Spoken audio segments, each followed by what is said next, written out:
Paz y bien. Tengo la inmensa alegría de entrevistar hoy al padre Jonsair Duque Solarte. La amistad y la gratitud me unen a este sacerdote, pastor, párroco de San Pedro Claver en Cali y coordinador del Observatorio de Realidades Sociales de la Arquidiócesis de Cali. Doy gracias a Dios por su vida, por el rol tan maravilloso que representa en ese último tramo de mi formación hacia el sacerdocio, el servicio que para el pueblo de Dios tengo la inmensa alegría de desempeñar. Estamos transmitiendo desde acá, grabando desde acá, desde su parroquia, y le doy gracias al Padre por abrirnos la puerta de su casa. Padre, gracias. Bien, agradezco mucho la invitación, Santi, y también que hayas permitido la apertura de este espacio en este lugar. Y también agradezco mucho la generosidad con la que tratas el proceso con el que te acompañamos desde la experiencia del seminario. Padre, qué alegría. Bueno, podemos caer en la tentación de asumir que lo que tiene que ver con la iglesia se reduce a liturgia y siendo de pronto un poquitico más generosos con el tema de la caridad. Pero podemos estar olvidando lo que para un cristiano representa ser ciudadano. Yo sé que desde el encargo que te ha confiado la iglesia es precisamente eso lo que te corresponde, y agradeciendo la invitación que pues nos has hecho para esta entrevista, hoy quisiera aprovechar tus conocimientos, tu experiencia, para hablar de la relación que hay entre bautismo y democracia, justamente en el contexto previo a las elecciones. Vale, primero que todo tenemos que plantearnos un punto de mira o una posición estratégica, digámoslo así. Y es que tenemos que plantearnos desde la experiencia de el punto hacia el cual miramos nosotros este escenario. No lo miramos desde el punto de vista ni ideológico ni politizante, sino desde el punto de vista creyente. Y desde el punto de vista creyente bajo la experiencia de la encarnación. Dios que asume la condición humana, y la condición humana es integral. Dentro de ella viene la responsabilidad del buen vivir. Y la experiencia del buen vivir tiene que ver con una política sana en busca del bien común. El bautizado tiene esa dimensión profética. Cuando nos bautizan nos dicen, te unjo sacerdote, profeta y rey. Tenemos esa dimensión profética. Y la dimensión profética del bautizado tiene que ver con buscar el buen vivir, en la experiencia de la relacionalidad, en la experiencia del bien común, de la justicia y de toda la convivencia como tal.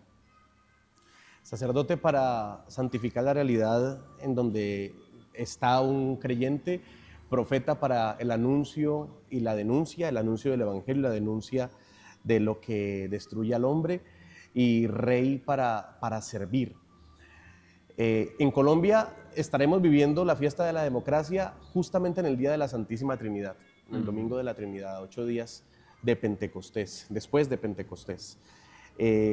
Padre Jonsair, ¿cómo ves el panorama del acompañamiento que está haciendo la Iglesia desde la Conferencia Episcopal, desde las provincias eclesiásticas, de la Arquidiócesis de Cali, a la que servimos vos y yo, a la realidad de los electores? ¿Qué está ofreciendo la Iglesia frente a lo que ya está muy cerca para que el discernimiento cristiano pueda realizarse?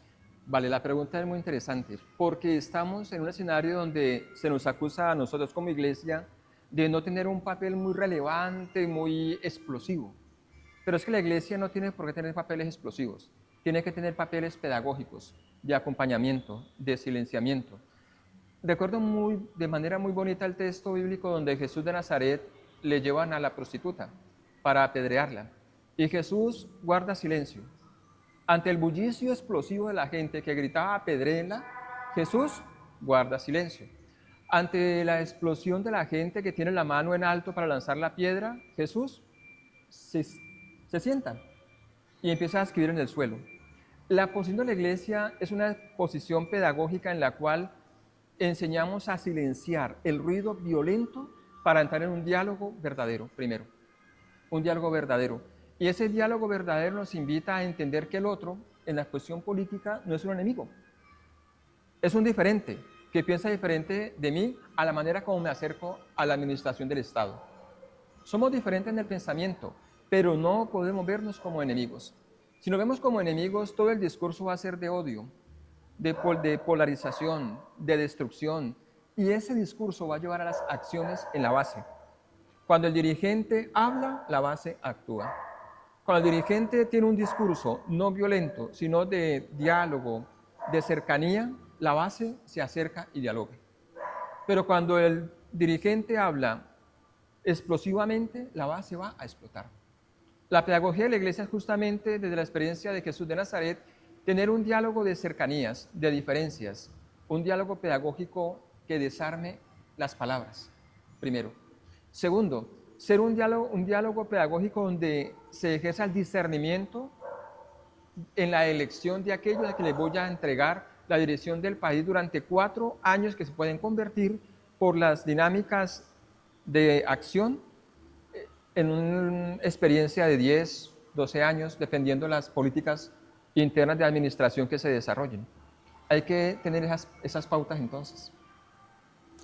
Recientemente los obispos del Valle del Cauca, en articulación con el observatorio y demás instituciones de las diócesis que componen la provincia eclesiástica del Valle, estamos hablando de Cali, Palmira, Buenaventura, Buga y Cartago, han publicado una carta a los sacerdotes. Se nos invitó en la más reciente asamblea a compartirla con nuestras comunidades. Este es el nombre para que la puedan buscar en internet. Carta pastoral: arraigados en la caridad, artesanos de una nueva humanidad. Y se da esa publicación en el contexto de una oleada de violencia que, si bien no toda ella está enmarcada en la contienda electoral, pues es la cotidianidad de los territorios, que explican de una manera pues profética, al tiempo que sosegada, moderada y cercana a las víctimas del conflicto y de todo género de violencia. Sé que está dilucidando esta carta hasta qué punto como iglesia alzamos la voz, hasta qué punto como iglesia pedimos compañía de los entes estatales a quienes compete la protección de los ciudadanos. Cuéntanos de qué manera acompañaste este camino, porque recuerdo que fuiste quien nos lo expuso en la Asamblea del Clero, y cómo nos presentas ese documento que será de interés para nuestros compañeros que nos están allá siguiendo en sus casas. El mero título ya nos dice mucho. Primero, arraigados en la caridad. La definición de la caridad es clave, porque es la manera como entendemos que la caridad es el amor. Arraigados en el amor, tenemos que buscar una manera de una artesanía. Y la artesanía no es una producción en masa, sino que es una producción de encuentros, de tiempo, de comprensión, de qué materiales son los mejores, la selección de materiales. El amor y la experiencia de la artesanía, entendida como un trabajo manual de cercanía, de encuentro, nos permiten llevar a esa experiencia de la nueva humanidad. No podemos producir una experiencia que vaya como si fuera una producción fordiana o una producción de la IA. Es una producción humana en cuanto a la experiencia de arraigados en la caridad, en el amor. ¿Cuál es el punto de encuentro para poder nosotros, o qué nos une? La experiencia que más unifica al ser humano es el amor. Punto. Segundo, esa experiencia del hacer. No hacer a la carrera, hacer con el tiempo. El hacer en el tiempo. Y el hacer en el tiempo es un proceso. Y ese proceso transforma las relaciones. Ese proceso en el tiempo transforma la comprensión del ahora para el mañana. Entregamos algo potente, claro, no incierto, sino sólido para el mañana. ¿Cómo se construye esta experiencia? Hacemos una lectura de lo que está aconteciendo. Hacemos una lectura de lo que queremos transformar. La primera parte de la carta nos hace una presentación de las dificultades que estamos viviendo. Un escenario violento, unos territorios fragmentados por intereses no de humanización, sino de explotación y economía. Unas personas fracturadas, rotas por la violencia.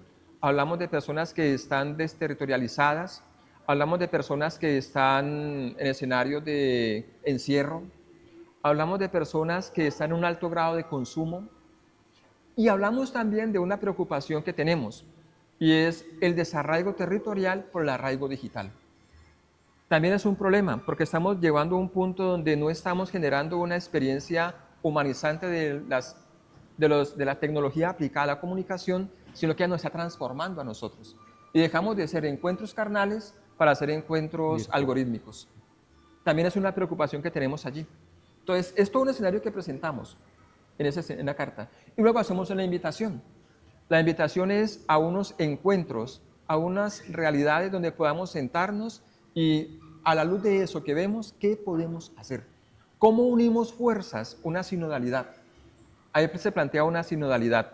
Y la sinodalidad no es un término únicamente eclesial.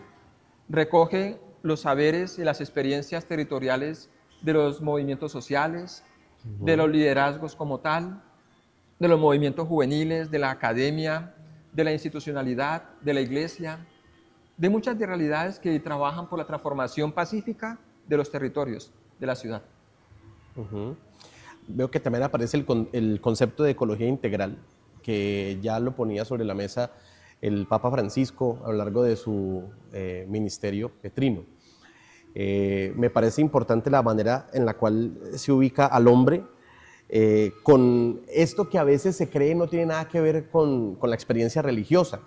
Yo les decía al comienzo de este programa que hay una queja doble, ¿no? O sea, resumo en la exposición de esta queja doble un prejuicio que hay hacia la vida de fe. Entonces, hay quien le dice a la iglesia, no se meta en política, ¿no? Y luego le critica a la iglesia por qué no haber levantado la voz en algún momento frente a algún atropello a la población que fuese afectada, ¿no? Y ya nos hablabas de cómo el ser cristiano nos lleva a hablar de que si soy buen cristiano, soy un buen ciudadano porque tomo postura frente a aquello que Jesús, en mi discernimiento, haría en favor de los que están padeciendo algún tipo de violencia, algún tipo de desigualdad, de injusticia propiamente. Me parece importante que temas como política, ecología, estén aquí sobre la mesa en esta carta. Nos muestra que la vida cristiana no es algo que se reduzca al intimismo o al solo hecho de exacerbar emociones, sino que mueve a la praxis, al compromiso a partir de aquello en lo que creo. Padre, mencionabas ahora el tema de cómo la violencia ya no solamente se vive en los territorios, espantoso todo lo que hemos visto en la historia colombiana, por no mencionar a otras escalas lo que está sucediendo en el mundo, pero hablabas de esa violencia virtual y quizá el bombardeo que por las redes sociales nos llega por estos tiempos de elecciones nos deja ver familias divididas porque este es de esta postura, este es de esta otra. Padre, estamos a muy pocos días de elecciones, se ha intensificado eso. ¿De qué manera el cristiano puede hacer presencia en el mundo de las redes sociales, en el mundo de las opiniones, cuando vemos informaciones falseadas, cuando vemos el afectar la imagen de este candidato, en fin, de qué manera el cristiano puede proyectarse inteligentemente para no dejarse manipular por quienes tienen ese propósito, y de qué forma nosotros podemos establecer nuestro ser cristiano, discípulos de Jesucristo, en un mundo tan hostil como el de las telecomunicaciones hoy, más por estos días. Bien, ahí vamos un poco más atrás en lo que decías ahorita de la ecología. Cuando hablamos de la ecología, tenemos que pensar no solamente en la planta que cuidamos, en el árbol que tenemos al lado, sino en la ecología humana. Y yo creo que la comunicación hace parte de esa ecología. Lo que comunicamos, cómo comunicamos, por qué lo comunicamos, para qué lo comunicamos, tiene que ver con los intereses. La política se mueve en la experiencia de los intereses. ¿Qué intereses tiene una persona cuando va a elegir a un candidato? Para que sea quien gobierne durante 4 años las experiencias del país. ¿Cuáles son los intereses que nos mueven? Tenemos que aprender a entender que los intereses a veces no son fabricados. Consumimos intereses de otros y no tenemos ese potencial interior de desarrollar una crítica sobre la realidad de la vida que vivimos, del buen vivir, que nos lleva a descubrir intereses hacia el bien común, sino que nos comemos entero el interés que el otro nos está vendiendo. Aprender a discernir los intereses que me fabrican y me venden por las redes sociales, por los medios de comunicación, es la clave. Ese interés, eso que me mueve a mí, eso que me está conquistando, ¿realmente es real?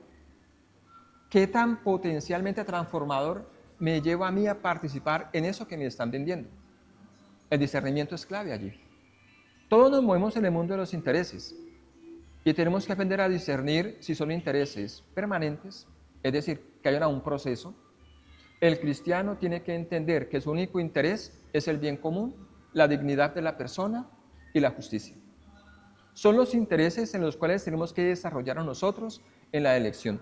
Y si en la experiencia de la comunicación, el interés que me venden, yo descubro que hay una justicia manipulada, si descubro que hay una dignidad minusvalorada para unos y más valorada para otros, el cristiano no puede participar allí. Porque la dignidad es igual para todos. Tienen la misma potencia trascendente y trascendental. No es que unos son más dignos y otros menos dignos. No. Las diferencias las dialogamos, pero la dignidad no la podemos dialogar. No la podemos dialogar. Y el elemento del bien común. La política es la experiencia donde es el arte de crear las cercanías. Y buscamos las cercanías para entender la construcción política del bien común. Ahí se rompen los intereses mezquinos e individuales. Si a mí me están vendiendo una vida con un interés en el cual voy al mínimo esfuerzo, espérese, porque la realidad me exige el máximo esfuerzo. Quien te vende al mínimo esfuerzo para un buen vivir te está mintiendo. Discernimiento claro.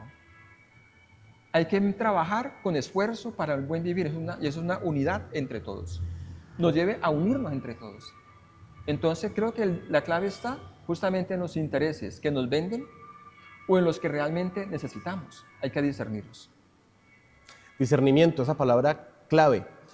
Miren que me llegaba a la mente algo que el Padre me suscitaba, y es que quizá el generar la violencia, el generar la fragmentación, acaba siendo una cortina de humo para que la gente pierda el foco en el buen vivir y en el camino que dignamente un ser humano debe recorrer para ello.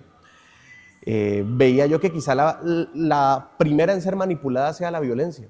A veces se puede asumir como efecto, pero también cuando se propugna como una causa, en la división de las comunidades, en la ruptura del tejido social y familiar, porque resulta que ya la familia se dividió en bandos, y entonces unos son los buenos, otros son los malos, porque se matan por 2 personas o 3 personas o quienes sean los candidatos que estén punteando las encuestas según los medios encargados de ello, pues se vuelve también como una manera de dispersar para herir, ¿no? Dispersar para atacar más. Padre, hablamos de voto católico, ¿no? Yo sé que el concepto pues ha llegado a ser manipulado por algunos sectores y podría ser más amplio en cuanto que los católicos que compartimos en Colombia, digamos, junto a comunidades cristianas no católicas, la experiencia del seguimiento de Jesucristo. Quizá en este momento crucial del país podríamos ver perfiles. ¿Cuál podría ser el perfil del candidato? No le estamos poniendo ni rostro ni nombre, pero sí quizá anhelando una esperanza con el deseo de en algún momento, imagino a los obispos, imagino a los líderes religiosos expresando sus expectativas, su voluntad de cooperación frente al perfil de alguien que haga posible esa presencia. Dilucidanos, Padre, dibujanos un poquitico el perfil que desde el voto cristiano, voto católico, pueda proyectarse. Es una pregunta interesante y peligrosa, porque es una pregunta de campo minado. Si empezamos a perfilar, empezaríamos a decir, miren, entonces es este el candidato. Yo creería que más que perfilar es discernir las propuestas primero. Las propuestas deben ser claras. Las propuestas de los candidatos deben ser claras, primero. Segundo, tienen que ser propuestas aterrizables. Y tercero, tienen que ser propuestas visibilizables en los escenarios donde el candidato se presenta. ¿Cuál sería un ideal de unas propuestas que ayuden a equilibrar lo que tenemos? Primero, estamos en una realidad de relaciones sociales dilucidadas, clarificadas por el factor violento. Tendríamos que tener un líder político que busque la unidad, pero con claridad y bajo experiencias claras de que no es por moto propio, sino porque tiene una guía a la cual tiene que recurrir, que es la Constitución. La Constitución es la clave para poder acercarse a ella, pero no la defensa de su hacer con la Constitución, sino que la Constitución sea la clave. Una unidad, porque allí tenemos todos los elementos para ser un país pluricultural y al mismo tiempo unido. Ahí está la clave, primero.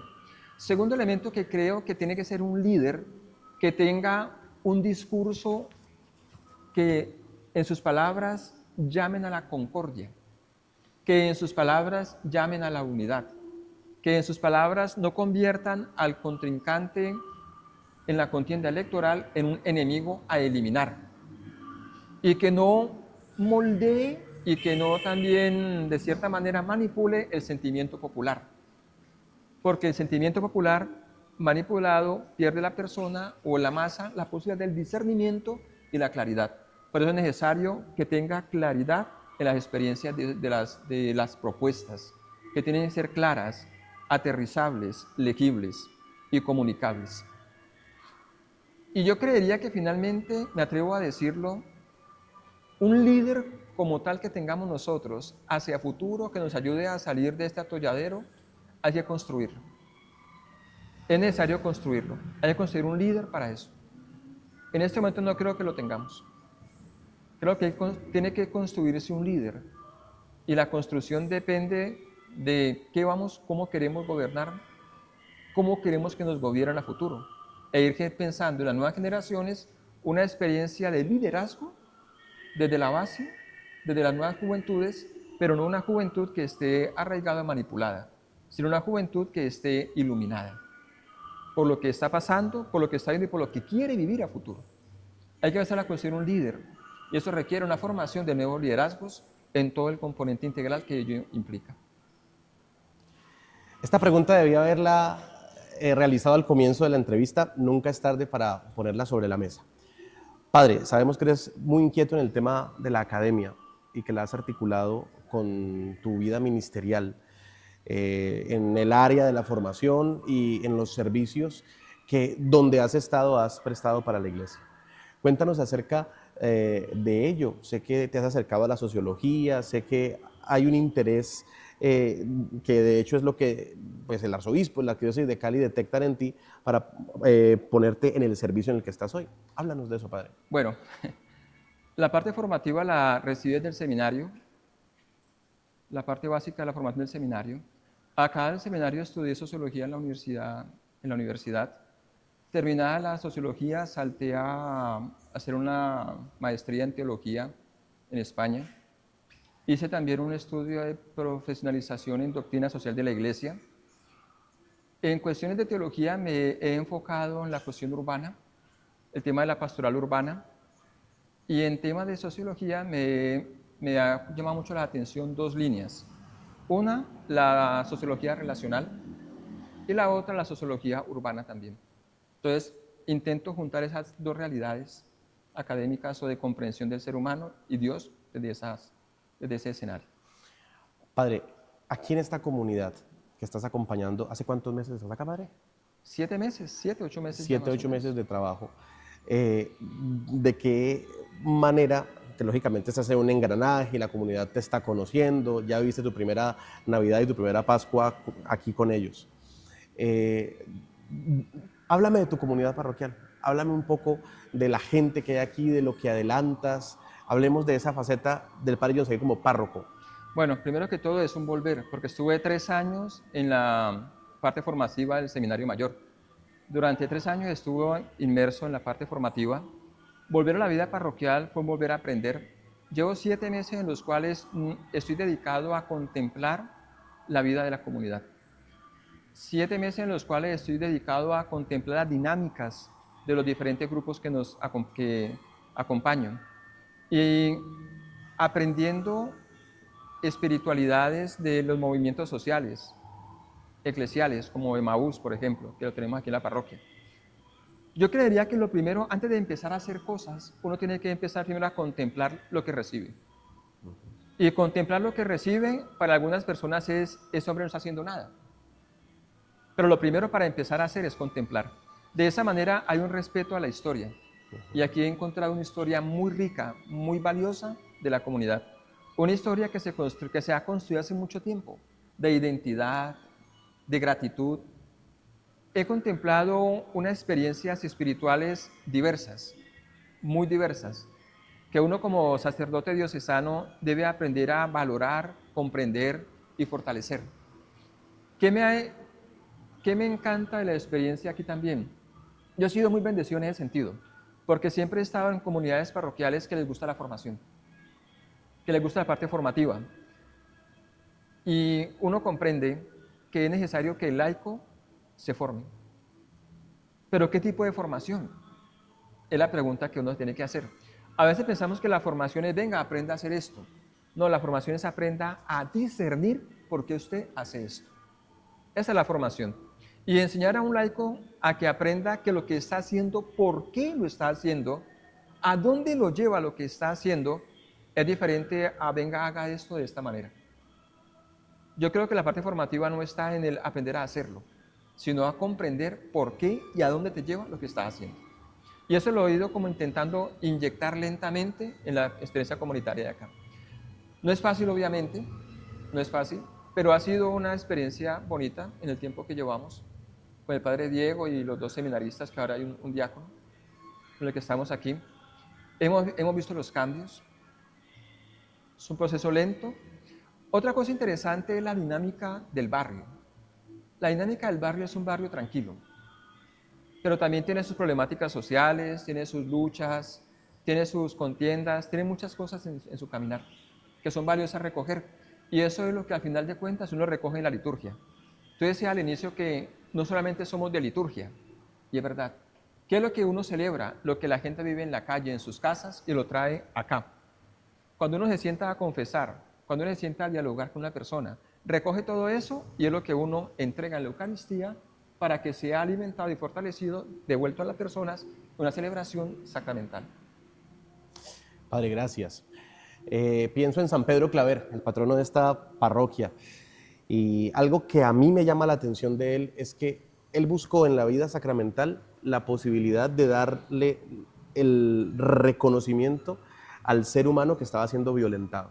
Pienso en los esclavos de esos años 1600, como la canción del Joe en Cartagena, que llegaban tratados como peor que animales, porque a una mascota la tratarían mejor que como trataban al esclavo. Y un sacerdote jesuita que enviado a Colombia, a las costas de Cartagena, busca la manera de poder hacer algo por ellos. Inmediatamente empieza a hacer bautismos masivos, catequesis masivas, en las cuales lo que pretende sembrar en el corazón de aquellos que recibían el sacramento del bautismo era la noción de que eran hijos de Dios. Y en la comunidad, que el tratarlos a ellos implicaba el reconocimiento de la filiación divina.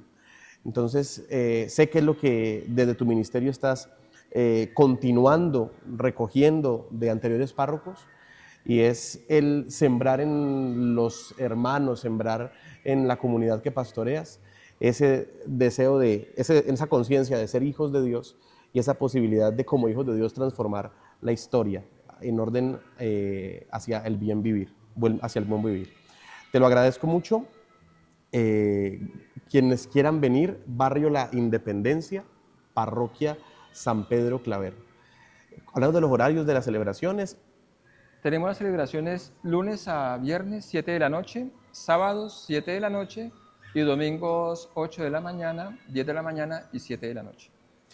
Ya saben, para que estén por aquí. Padre, cerremos con con oración. Bueno, finalizamos con lo que decías ahorita de San Pedro, el hombre que luchó contra las esclavitudes. Pidámosle a San Pedro que nos ayude a nosotros, sacerdotes de la Iglesia, a luchar contra las nuevas esclavitudes, aquellas que van en contra de la dignidad humana, del crecimiento integral de la persona.